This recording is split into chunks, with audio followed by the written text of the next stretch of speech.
do not use AI to create your content. People will say, well, what if I go to AI and I say, make it sound, human and use my tone of voice? Okay, cool. But at the end of the day, you're essentially regurgitating what already exists in the internet. Where SEO stands today versus AI search, it's still 100% relevant and 100% a necessity to keep your brand fully visible in the search space. SEO just isn't about getting organic traffic, it's about getting qualified leads that are actually connecting with you. With me today is Nicholle Stacy, back at it for round number two, and we're going to go deep into SEO this time because last time we talked about SEO, AI wasn't this prevalent and wasn't changing the landscape that much. But there's a lot of noise around what is happening in that field, and I feel like Nicholle is the right person to give us some credibility, some clarity, some light in this whole darkness because she does SEO all day long with Altitude B2B. So, Nicholle, how are you feeling today? Good, thanks. How are you? I'm doing pretty good. Now, let's go directly into the most important questions that people typically have around SEO. Is SEO still relevant? 100% yes. I know I'm biased because I do SEO, but when you look at the insights of where SEO stands today versus AI search, it's still 100% relevant and 100% a necessity to keep your brand fully visible in the search space. When we're talking about SEO being still relevant, what are the things that you see that people kind of made wrong assumptions about SEO and made changes that are not the right changes? Yeah, SEO has a history of being, brushed under the rug, that it's dying. Like when you look back at mobile coming into the space, people were saying SEO is dying. That wasn't the case at all. SEO just continually pivots to adapt, and looking at, things like AI coming into the space, SEO is still relevant because AI is essentially referencing optimized search. So, for example, when you look at how LLMs are getting their sources, there's two things to consider. One, they're looking at parametric data, which is essentially the training that people put into how LLMs are functioning. And two, they're looking at a retrieval base. So essentially, they're going to web-based searches to source information and, look at what's credible, what's trustworthy, and they're sourcing that in their overview. So I would just say SEO is ever evolving. I think that's the right approach. It's ever evolving because you're just changing the methods. There was this whole hype that the top of the funnel keywords, it's all going to go away and then no one's going to do Google searches. What do you see now? What is that funnel looking like for the business that you work with every day? Yeah, funnel is not changing too much. It's essentially still a smart move to do SEO, and looking at things like keywords and semantics. LLMs are still looking into that data when they're doing AI overviews. So nothing's really changed per se, and things aren't being, we don't need to do this anymore, that anymore. It's more so we need to keep the fundamentals and be mindful that what we're optimizing for search, how can we further optimize and add that layer so that it's being sourced and referenced by AI overviews? So there's two components there. Let's go one at a time because I think these are the most important parts. One is the AI overview, basically Google's overview introduction, and the other one is any acronym to just say optimizing for AI to be shown in when they are kind of quoting. So let's go one at a time. What do people need to do today to show up in Google's overview? Yeah, so to show up in Google's overview, again, consider traditional SEO. So looking at, is your website functioning as best as it can from a performance standard? Is it good from a user experience perspective? And are you putting fresh new content that's human, credible, and trustworthy? Displaying that unique insight from your perspective within your industry. That's all really great for both SEO and AI overview. to maybe push the needle a little more on the AI side, you want to look at how you're structuring the content and how you're portraying that information when you're posting blogs, for example. Are you being super confident and firm in what you're saying? Are you using credible sources and data sources to further validate your points?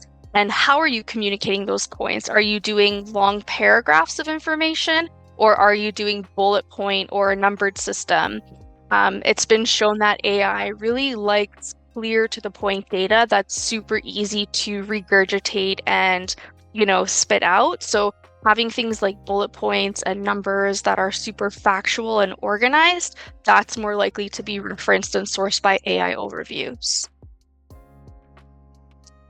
It sounds like your tone cannot be vague-ish. It needs to be, this is what I believe, this is what I believe, this is what I believe, and listing it in bullet points, not big chunks of paragraph, because that is what Google AI overview will prefer to use, and that they do list it as a bullet points, not a lot of paragraphs, and exactly.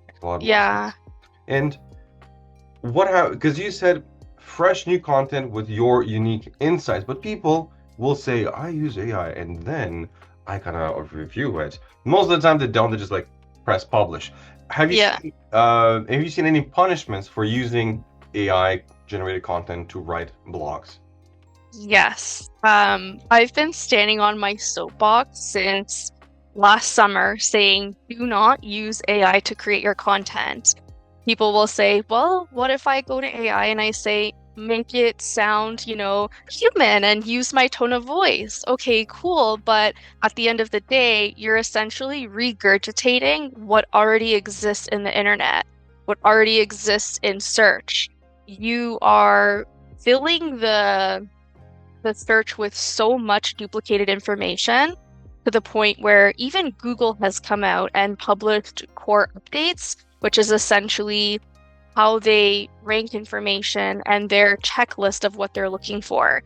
Google has been overwhelmed with duplication of content and everyone sounding generic, so much so that they've updated their core updates the last, year and a half or so.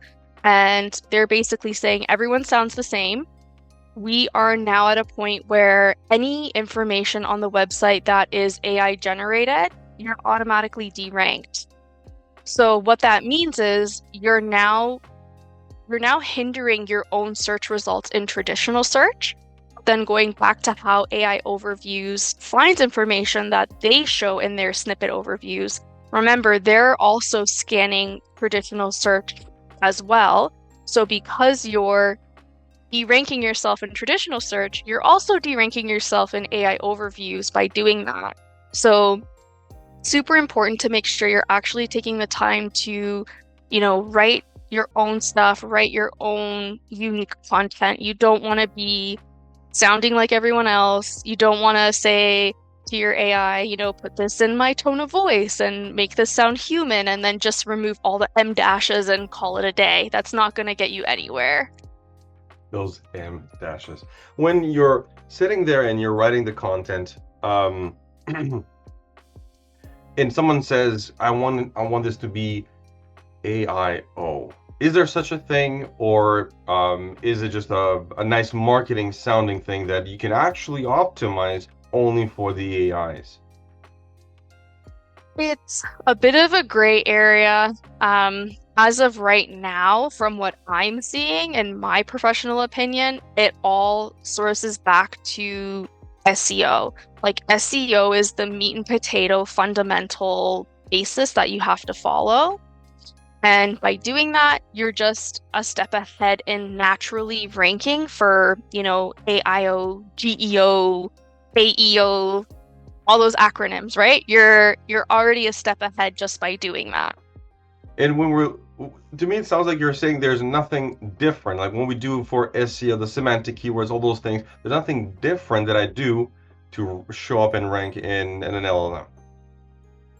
Yes and no. There's nothing different from the basis fundamental. The only considerations that I would say is where we're pivoting in this industry is being very mindful of how we're writing content. So going back to things that AI likes to see when they're sourcing information, they want it super easy to just lift and shift and summarize information. So if you're structuring your content in a way that makes it favorable, and you already have all of those SEO wins, you're credible, trustworthy, et cetera, and you're structuring your content that way, that's where you're gonna win.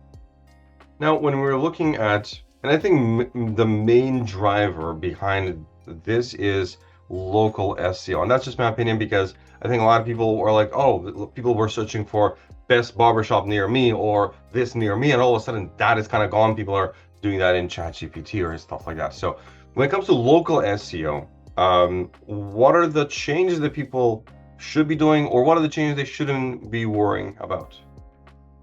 I would say the changes they should be doing is getting back to the basics of making sure you have a Google My Business profile, that all of the information is up to date, relevant, super rich, making sure that you're getting those good Google reviews and responding to those reviews, having that interaction. And again, I'm gonna sound like a broken record, but it just all comes back to that basic foundational SEO. Whether, local, you're doing that local strategy, just follow those basic fundamentals. It's all in Google's playbook. They give you a literal checklist, just follow that. And by doing that, you're already like 10 steps ahead in the game.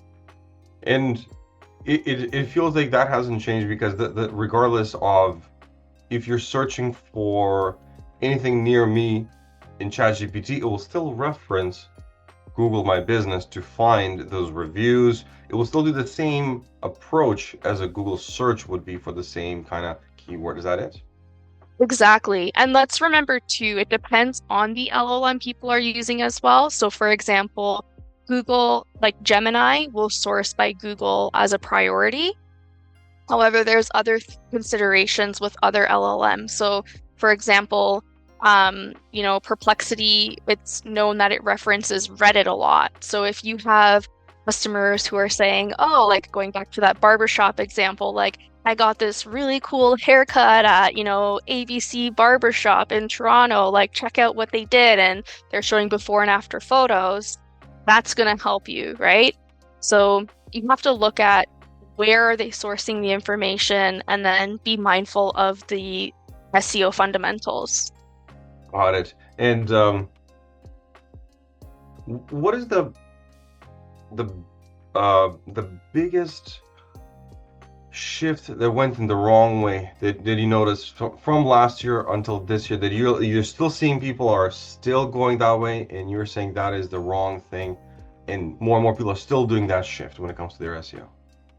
Yeah, the biggest thing that I see is people still being adamant that they can basically create all of their content and their blogs and newsletters from AI and just lift and shift it, or, do a couple different, tweaks here and there, removing the M dashes or changing a word here or there and calling it a day.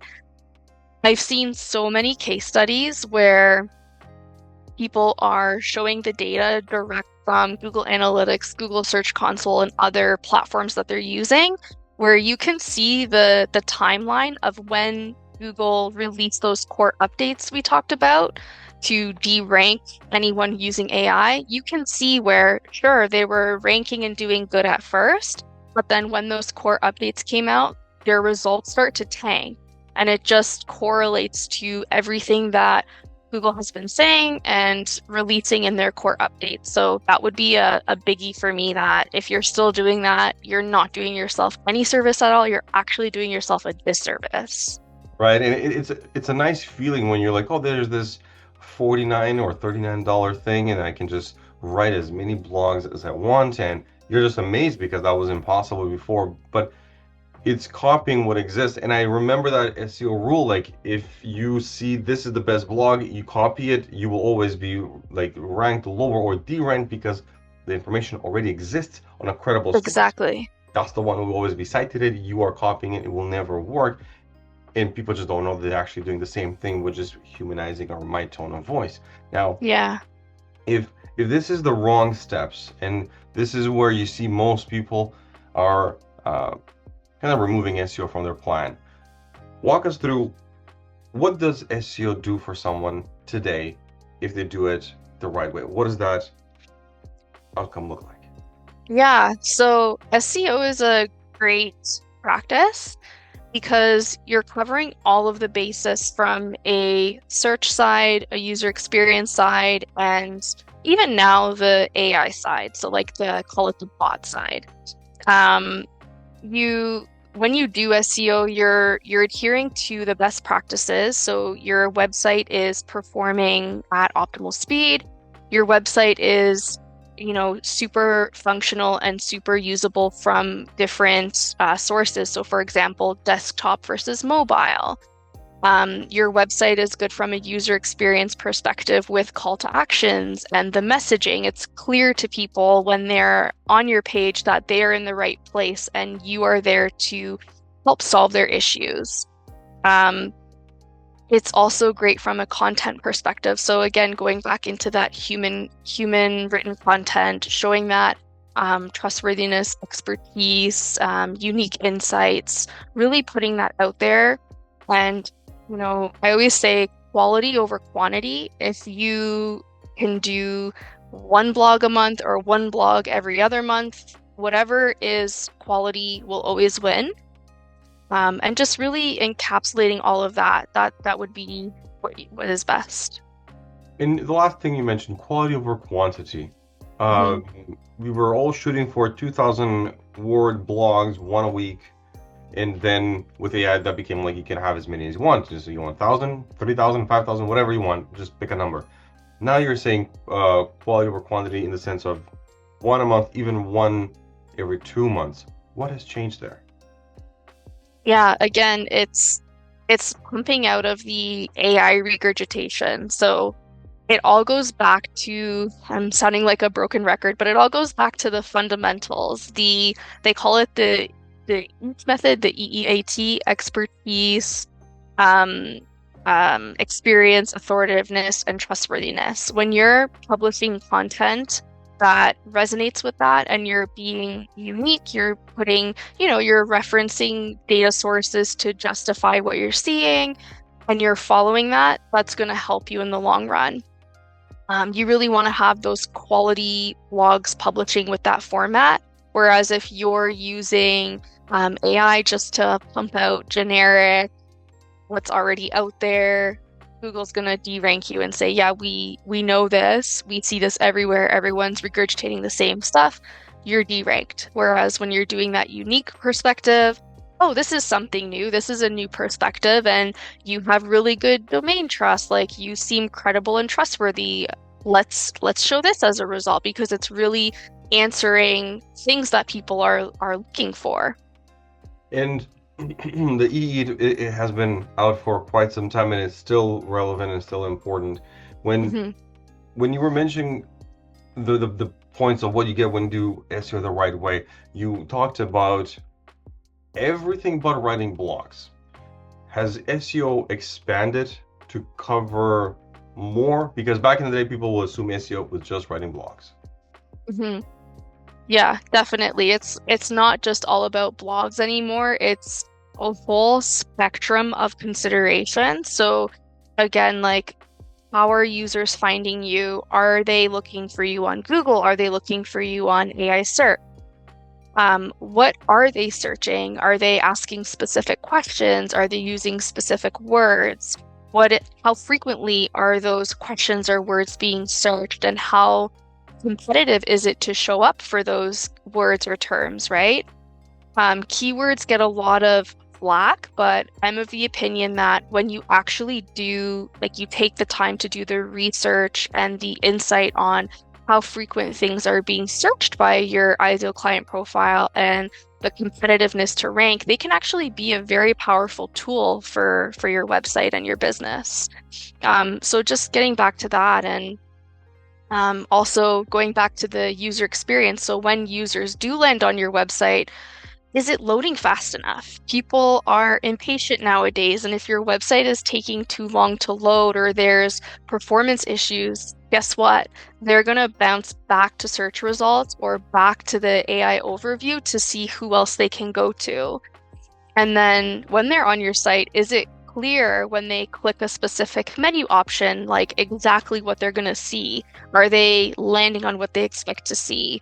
Do they have, clear opportunities to connect with you, to turn into a conversion? There's a whole, like I said, a whole spectrum of things that encapsulate SEO. And when you're checking off all of those categories, you're really setting yourself up for success. So it feels like the myth you want to bust over here is SEO is not just writing blogs. Because someone comes to No. you and says, Nicholle, I need some SEO, and you're like, fantastic, and you're like, mind is blown. Like, what do you mean Yeah. user experience and clear CTAs on the website? I thought it was Yeah. about writing blogs. Blogs is one thing where you do a lot of research beforehand about the keywords, the question, Yeah. what that looks like, and it's just a one piece of the whole puzzle. And when we're talking about SEO, it's multiple things coming together, and the goal is conversions, the goal is submissions, brand awareness. What is typically the goal that businesses want to achieve with SEO when they work with you? Conversions and return on investment, right? At the end of the day, SEO just isn't about getting organic traffic. It's about getting qualified leads that are actually connecting with you. You don't want traffic from places that aren't near you. If you're a local business, you want to really hone in your strategy to make sure you're getting leads from the areas that you anticipate and quality leads that are intended buyers, right? People who are connecting with you to learn more or connecting with you because they're looking for that product or solution. How much do you extend SEO into social media content creation? Yeah, it's a good question. Social media is another beast of its own, but it's super helpful when it comes to SEO because when you have, for example, your social media profiles linked to your website, those are URLs that Google and other search engines can actually follow off of your webpage. So it really emphasizes the credibility and trustworthiness. So if you're active on LinkedIn as an example and you're, regularly posting insightful content, Google's crawlers can follow that URL and see that information and be like, oh, okay, this person is active. They're regularly on there. They seem more credible and trustworthy because of that. And then on the flip side too, just having that content on those social media platforms, you can also drive users from those platforms to your website to convert as well. Because there's a lot of content that you create for your clients, do you get a question, should you include the link of the website or the blog in the post, in the comment? Any opinions around that? Yeah, we prefer doing that because there is an internal linking factor. And when you have content, the whole idea is to also, have conversion, right? So you want to have strategic call to actions in that content that you're publishing as well. So I would say, yes, it is definitely a consideration that should be factored in. And when you work with a client, is there a different approach if they are a B2B, D2C, or a local business? 100%. Yeah, there's many factors that change the overall strategy that we use. So for example, someone who is B2C and they're more national, there's a different strategy versus someone who is a, mom and pop shop, super local, just looking to drive traffic locally, completely different strategy. When someone wants to position themselves for the B2B side, but Mhm. I'll give it like let's say an accountant or a bookkeeper, a lawyer, and they don't necessarily need to go very, very broad, but they also don't want to be the best person in Toronto. They want to be maybe broader because they can work virtually with a lot of people, but they don't they're not gonna go for best accountant, best lawyer Canada or something like that. What is the middle ground? How do you help them find that middle ground where, yes, it is B2B, it's more broad, but you're still a local business, so there's some consideration there. Yeah, I would say doing research. So in the example of the lawyer who has a practice, you know, if they have the opportunity to practice, national versus local, what is the demand? What is the search demand? So you can look at historical search inquiries to see how frequently are our searches conducted on a national versus local basis. That's one side of the coin. On the other side, what is the competition on a local versus national perspective? We want to find the sweet spot where we can get the highest quality leads with the lowest competition. That's essentially what you want to do. And then you build out your project plan from there and say, okay, this is, we'll take care of all the technical stuff, et cetera, et cetera. But then you can gear your content to be more visible in search, whether it's local or national. Interesting. And if someone, we paired this with social media content creation. What happens when someone is paying ads? How does that work? Is it in tandem? Does it work together? Does it work against? What are the strategies when someone says, I'm running Google Ads and you're offering SEO? Why would I do this? Yeah, that's a question that I get a lot is why don't I just do ad spend? I always say ad spends have their place, but you really want to make sure that you're doing it strategically. So in the event that someone wants to do an ad spend, but their website is really slow, guess what's going to happen? People are going to click their ad spend, go to their website. It's going to load really slow. They're going to get impatient and they're going to go back to the results. But guess what? They paid for that click and they got nothing out of it. That's where I would say before you look into doing an ad spend, do SEO first. Look at how your website's performing. How is your content and the overall structure of your website set up for those conversions? Is it fully optimized or is there opportunity to improve that before you're spending an ad spend to get those paid leads coming to your site? And it's not just about like the performance of the website, the messaging if it's not clear. And Yes. So would someone treat the website SEO and a landing page SEO different? Or is it the same thing, just applied in different use cases? What do you mean by that? Like, so if someone says, look, I have a funnel. So I'm paying ads and it lands on a landing page. It's not my home page. It's not my about us or case studies or a lead magnet. It actually lands on a landing page. yeah. Is there a structure that someone should follow for SEO for that landing page? Or like it's a unique thing, it just drives traffic, so you're just focusing on CTAs for that landing page? Yeah, I would do some insight on what is your highest converting page organically, because that would be a strong indicator that that's your highest successful converting page. See what's working there. And then if that's the page that's naturally your highest converting page, naturally that should be the page that you're putting an ad spend on, right? Interesting. So what if someone says my highest conversion page is the home page? Because that's what people kind of search. Is that a false positive or there's some merit there? I would say there's some merit. Like I always say, numbers don't lie. And when you're looking at the source of truth on the conversion data, you can look at there's free tools like Google Analytics, Google Search Console, which is real-time data from traffic going to your website. So when you look at that and you're seeing, for example, your homepage is your highest converting page, why reinvent the wheel? You're already getting strong conversions there. Let's amplify that with your ad spend versus trying to have another page compete with what's already ranking organically.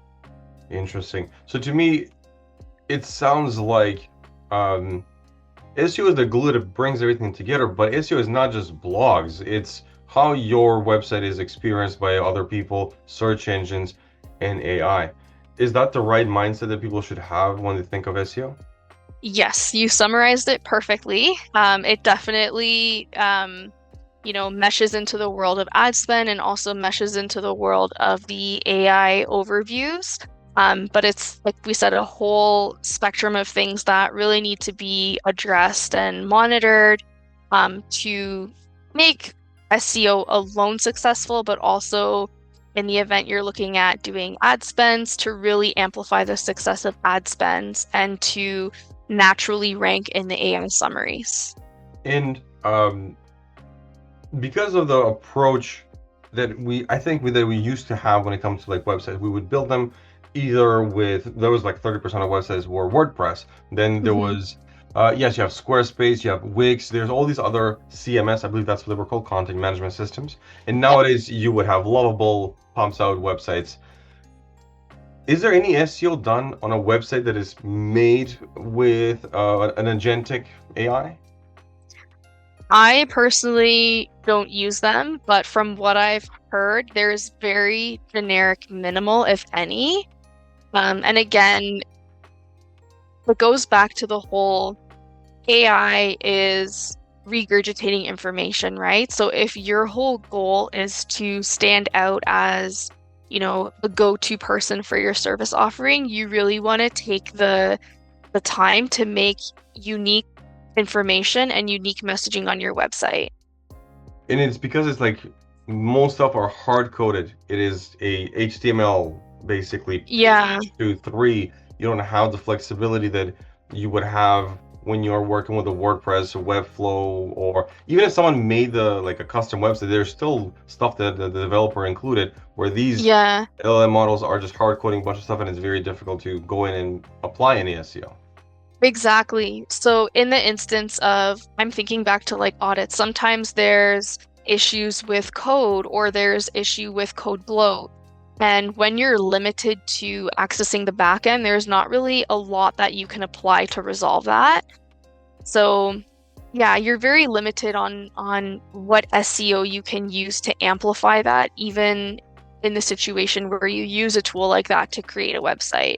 And a lot of the CMSs now are really good, like going back to WordPress, Wix, Squarespace, a lot of them, like if you're DIYing your own website, they have really cool templates that people can access and use that are way better anyways and super accessible for, you know, you know, changing and adjusting for SEO. So if there's something with the code or something with file sizes, you have more control to further optimize that.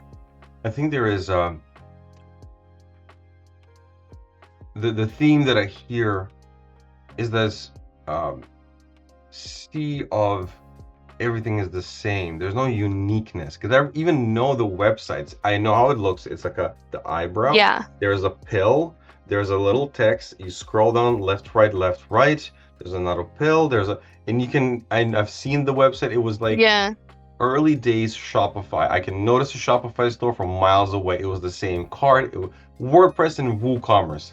You look at it and Yeah. like, wow, this is a WordPress theme. They all looked the same, and then people got modified. And now with AI, I still see the same style and this unique selling point.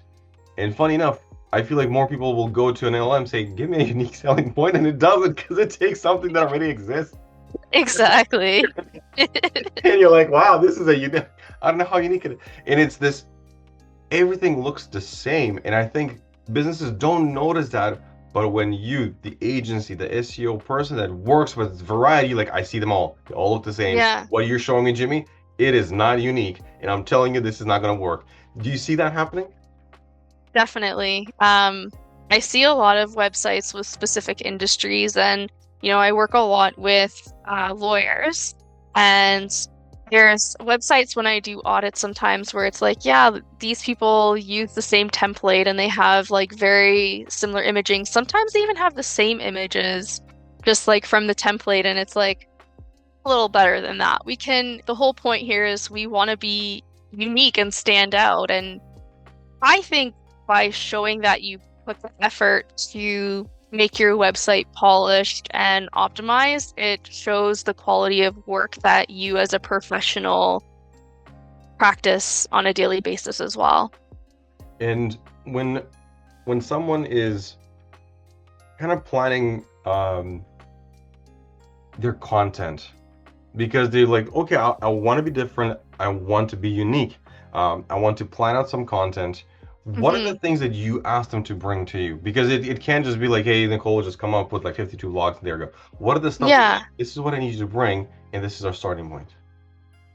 I would first and foremost ask them, what are your goals with this content? Are you looking to drive a specific category of customer? Um, are you trying to showcase a specific service more so? Then from there, say, okay, if you're trying to showcase this service, why don't we look at things like case studies, like internal case studies, look at the ROI. At the end of the day, everyone wants to know what are they getting and what is the resolve. Look at the buyer psychology, talk to people's pain points. What issues are weighing on them that you can help resolve them? Really resonate on, you know, those psychological fear, like things that they're carrying, so to speak, and showcase that you're the person to help them. Um, and then from there we can create, okay, here's the typical problems. Usually we hear from clients they struggle with XYZ. Okay, great. Here's three different, content pieces that we can run with for this quarter.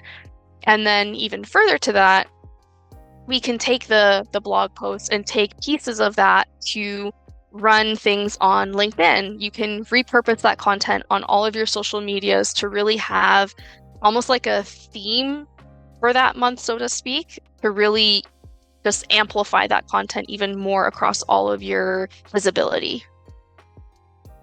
I've heard that approach where I forgot what it was. There was something like, hey, the stories don't match. It's like you're talking, and it's like it's not a similarity. You don't want how you show up on Instagram to be the same way you show up on Twitter or the same way that you would show up on Facebook or LinkedIn. But it was Yeah. like the stories don't match. You're talking about one thing, you're talking about another thing. We're not talking about personal and business. I'm saying like you are talking business, and it's like four different companies what you're posting, and a fifth Yeah. one's whatever you have blogs that haven't updated since like 2019 or Yeah. whatever that. So is that kind of what you're saying about a theme that it's a holistic across all the Yeah, definitely a holistic theme. And again, it leans back into how Google's crawlers can follow those external links as well, right? So if you have a blog on topic A, and then Google sees that, oh, you're posting, sub-piece information about topic A on your LinkedIn, your Instagram, X, TikTok, etc. Cool, you're really showing expertise in this area. And because you're actively posting on your website and you're actively posting, the similar expertise on your socials, you're becoming more credible and trustworthy. And is there anything when it comes to if you want to be credible, trustworthy, when it comes to the length of the blogs? Because, for example, on YouTube, Yeah. 6-hour videos was unheard of. Now, every single one that pops up is like at least an hour and a half. I haven't seen a short, like a 10-minute video in I don't know how long. When it comes to blogs, is there the more the merrier, or simplicity? What is the right way of length thinking when it comes to SEO? Yeah. It's a good question. I would say it depends a little bit on the industry, but as like a average, I would say anywhere from like 800 to an upwards of 2,000 words per blog, but minimum like 800 would be. Yeah. Yeah. And yeah, you can't cover a lot of stuff in 800. Like you do want to push it hard because Exactly. otherwise, like a post. Exactly. And again, it's also sometimes less is more. So it's also leaning into making sure content is optimized for those AI overviews, right? If you have a super long piece of information, you're less likely to be sourced by AI. So I don't know how often the 2000 side would be applicable, but maybe I'll correct myself and say like 800 to 1,000 is probably more of a reasonable sweet spot for an like average across all industries. Yeah, so they get Yeah. specific industries that it might change. And Yeah. when you're creating these themes of the month and you're creating the content, do you do like silos? Do you do a map, log map, content map, whatever they were called?